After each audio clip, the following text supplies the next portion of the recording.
नमस्कार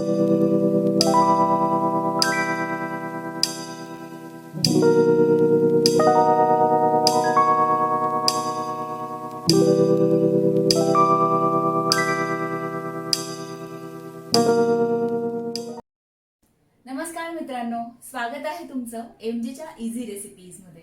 आज मी बनवणार आहे माझ्या आवडीची ताकाची कढी, जी तुम्ही सगळे नेहमी बनवतच असाल, पण मी वापरणार आहे थोडा मसाला वेगळा आणि फोडणी वेगळी। चला तर मग वळूया किचनकडे। त्यासाठी साहित्य मी घेतलेलं आहे अर्धा लिटर ताक, 2 चमचे बेसन पीठ, 2 चमचे साखर, 4 हिरव्या मिरच्या, छोटा अर्धा कांदा, 2 इंच आलं, 7 ते 8 लसूण पाकळ्या, 2 हिरव्या वेलची, 2 इंच दालचिनीचे तुकडे, 1 लवंग, 7 ते 8 कढीपत्ता आणि कोथिंबीर।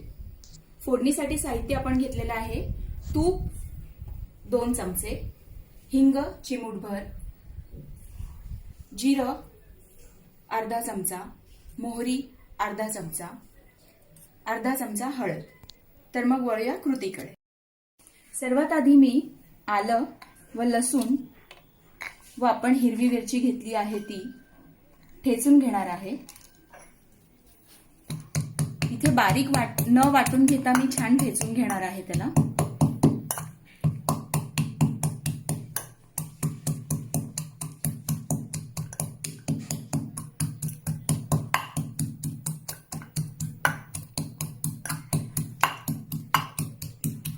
तुम्ही बघू शकतात मी अगदी रफली त्याला ठेचून घेतला आहे, खूप जास्त बारीकही केलेली नाहीये। इकडे मी भांडं तापवायला ठेवलं आहे, त्यात मी 2 चमचे तूप घेणार आहे। तुम्हाला तुपाची चव आवडत नसेल तर तुम्ही तेलाची फोडणी दिली तरीही चालणार आहे, पण तुपाच्या फोडणीने छान चव येते म्हणून मी तूप यूज करते। तुपात आपण टाकणार आहे मोहरी,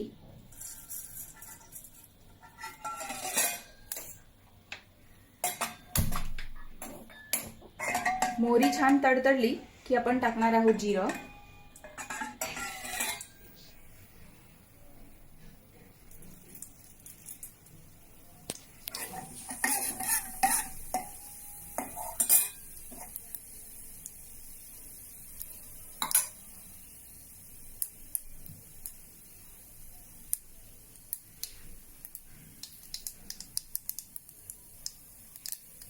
हिंग चिमूटभर,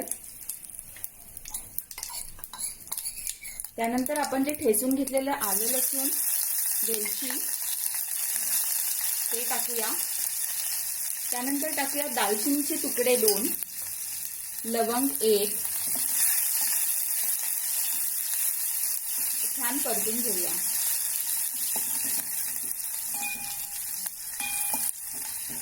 या कढीत आलं आणि लसणाचा खूप छान असा फ्लेवर येतो। त्याचबरोबर ऍड करूया आपले करी लीव्स,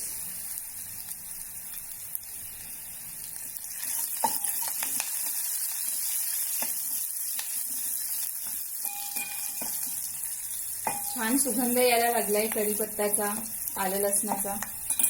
त्यात आपण टाकूया कांदा आणि हिरवी मिरची,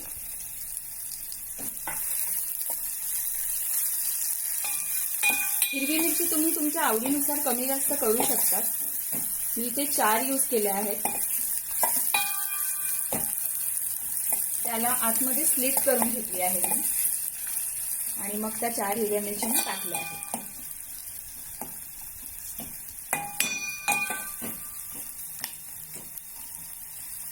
खूप वेळ असं परतून नाही घ्यायचंय। आता त्यात टाकूया आपण चिमूटभर हळद, अर्धा चमचा हळद,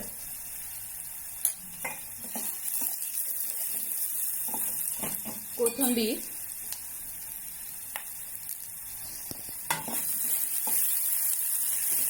आणि लगेचच आपण टाकूया त्यात ताक, जे आपण अर्धा लिटर घेतलं आहे। ताक घेताना थोडंसं आंबट आपण घ्यायचं आहे। जर आंबट ताक नसेल तुमच्याकडे तर थोडासा लिंबू पिळला तरी चालेल। आता मी इथे अर्धा लिटर ताक फोडणीमध्ये टाकला आहे. तुम्ही बघू शकता खूप सुंदर असा रंग येतो.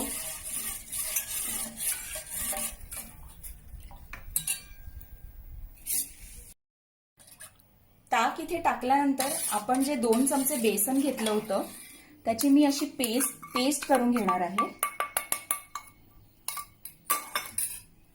साधारणतः ह्या कढीसाठी अर्धा लिटर याच्यासाठी 1 ग्लास पाणी पुरेसं होतं. आता याचे लम्स नाही होऊ द्यायचे आहेत आपल्याला बेसनाचे.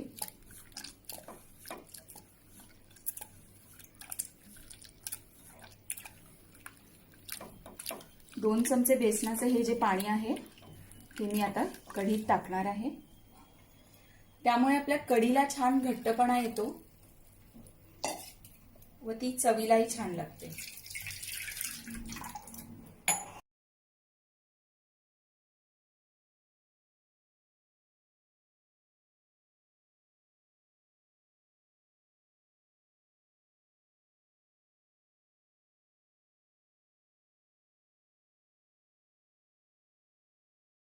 आता आपण बेसन पीठ टाकल्यानंतर कढीला छान उकळ येस तोपर्यंत कढी आपल्याला छान ढवळून घ्यायची आहे.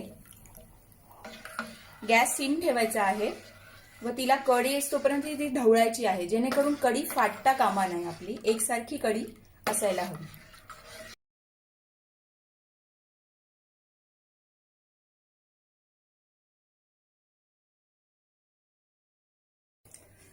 कढीला छान उकळ आला आहे.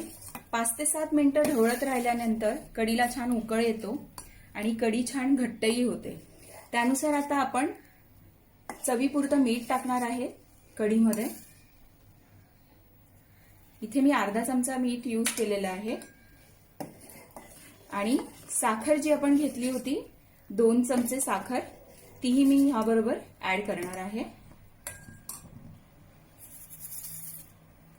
बेसन टाकल्यानंतर कढीला तुम्हाला कंटिन्युअस ढवळत राहायचं आहे, जेणेकरून तिचा जो घट्टपणा छान मेंटेन होतो व कढी छान शिजते आपली.